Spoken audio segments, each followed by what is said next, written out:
নমস্কার, কেমন আছেন? জানি আপনারা খুব ভালো আছেন, কিন্তু সত্যি কথা বলছি, দেশের কিন্তু হাল খারাপ আছে। আপনারা সবাই জানেন কলকাতায় কি হচ্ছে। হ্যাঁ, জাস্টিস। আপনারা এটাও জানেন যে 9 আগস্ট কি হয়েছে। আমি বাকি ইউটিউবারদের মতো ডিটেলে সব কিছু বলবো না, কারণ কি এটাই এখন ট্রেন্ডিং টপিক চলছে, সবাই এটার উপরে ভিডিও বানাচ্ছে, আমিও বানাচ্ছি।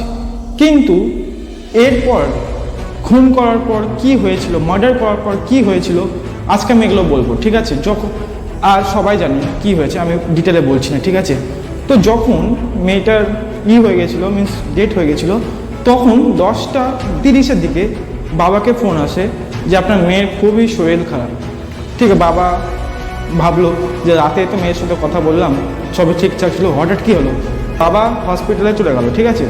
কিন্তু তার ঠিক 20 মিনিট পর 10:50 না 11টার দিকে একটা ফোন আসে যে আপনার মেয়ে সুসাইড করে।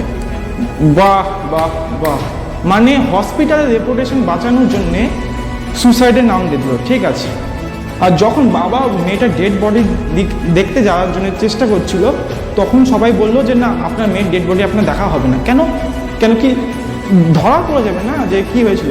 আর এই মার্ডারটাকে চাপা দেওয়ার চেষ্টা অনেক হয়েছিল, ঠিক আছে?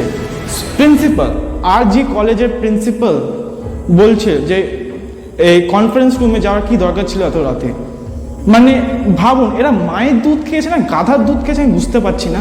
মানে এরা এত ইলিটারেট, মানে কি বলবো, মানে এত এডুকেটেড হয়ে মানে এইসব কথা বলছে, ঠিক আছে? সুটিয়ে লাল করে দেবো, নোংরামি বার করে দেবো। আর অনেক মানুষ এরকমও আছে যে লোকের বাড়িতে হচ্ছে আমাদের কি, হ্যাঁ, মানে কোনো রেসপন্সিবিলিটি নাই। আর হ্যাঁ, আপনারা সবাই জানেন মেয়েটাকে কি অবস্থায় পাওয়া গেছে। 90 ডিগ্রি পাস ড্রেস ছিল, মানে আর চোখ থেকে রক্ত। ভাবতে পারছেন কি হয়েছিল? আমি সত্যি খুবই খারাপ লাগছে কথাটা শুনে। আর চিন্তা করবেন না, সব ধরা পড়বে অ্যান্ড সব কিছু ঠিক হয়ে যাবে। কিন্তু আপনাদেরকে দুটো কাজ করতে হবে, যেটাতে মেয়েটা আপনার শান্তি পাবে।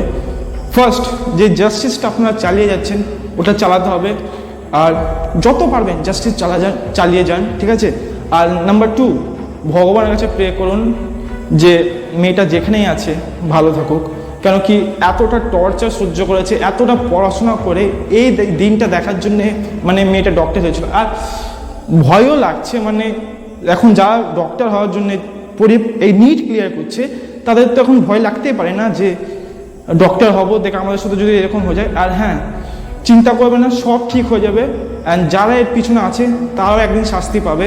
আর আপনাদেরকে জাস্টিসটা চালিয়ে যেতে হবে, কেন কি মেয়ের আত্মা যদি শান্তি পায় তাহলে এটাতেই পাবে। আর খুবই প্যাথেটিকভাবে যে ক্রাইমটা করেছে তাকে তো তিলে তিলে মারা হোক। আর মমতা দিদি ডিকটেটর, মানে মমতা দিদি প্রোটেস্ট করছে, কিসের জন্য প্রোটেস্ট করছে রে ভাই? কিসের জন্য প্রোটেস্ট করছে? মানে মমতা দিদি মানে কেসটাকে মানে পাল্টে দেওয়ার চেষ্টা করছে। আর হ্যাঁ, প্রিন্সিপাল যে মিন্স RG কলেজের প্রিন্সিপাল, তাকে মিন্স যখন বললো যে মেয়েটা কনফারেন্স রুমে গিয়ে কী করছিল, তখন স্টুডেন্টরা ওর উপরে প্রোটেস্ট করা শুরু করেছিল, ঠিক আছে? এটুকু ঠিক আছে। কিন্তু গভর্নমেন্ট কী করলো যে মিন্স ওকে রিজাইন না করে ওকে অন্য কলেজের দিকে ট্রান্সফার দিয়ে দিল। কেন অন্য কলেজের দিকে ট্রান্সফার দিল কেন? তাহলে গভর্নমেন্টও কি হচ্ছে, মানে আমাদের দেশ কোন দিকে যাচ্ছে? जिस राह पे तुम चल रहे हो बेटा, एक दिन पूरी तरह फंसोगे। আমি সাইডে দেখতে পাচ্ছেন, কোথাও একটা সাইডে দেখতে পাচ্ছেন যে আমি এটা থাম্বনেল দেখে দেখাচ্ছি। আমি ভেবেছিলাম যে একটা ইন্ডিপেন্ডেন্স ডে উপরে ভিডিও বানাবো, কিন্তু পরে ভাবলাম যে এটা আমার নিশ না, আমি কমেডি টাইপের ভিডিও বানাই, তো এটা আমার নিশ না, তাই জন্য আমি এটাকে তৈরি করিনি। কিন্তু সত্যি কথা বলছি, ওই দিন আমাকে তৈরি করা উচিত ছিল, তার জন্য আজকে আমি বানাচ্ছি। অ্যান্ড সবাইকে বলছি জাস্টিস চালিয়ে যান, জাস্টিস চালিয়ে যান। কারণ কি মেয়েটার আত্মার জন্য আপনাদেরকে লড়াই করতে হবে, আমাকে লড়াই করতে হবে, সবাইকে লড়াই করতে হবে। অ্যান্ড কিছু করার নাই, যা হয়ে গেছে। আর আমাদেরকে আগে ভাবতে হবে মেয়েটা ফিরে আসবে না, এটা বাস্তব। তো জাস্টিস চালিয়ে যেতে হবে। আর যে পিছনে আছে তাদেরকে তাড়াতাড়ি ধরা যাক, এটাই আমার কাছে অনুরোধ সরকারের কাছে। আর যত তাড়াতাড়ি হোক এই মানে প্রবলেমটাকে সলভ করা হোক। আশা করি সবাই ভালো থাকবেন। আর হ্যাঁ, যেখানে যাবেন সুরক্ষিত থাকবেন। নমস্কার।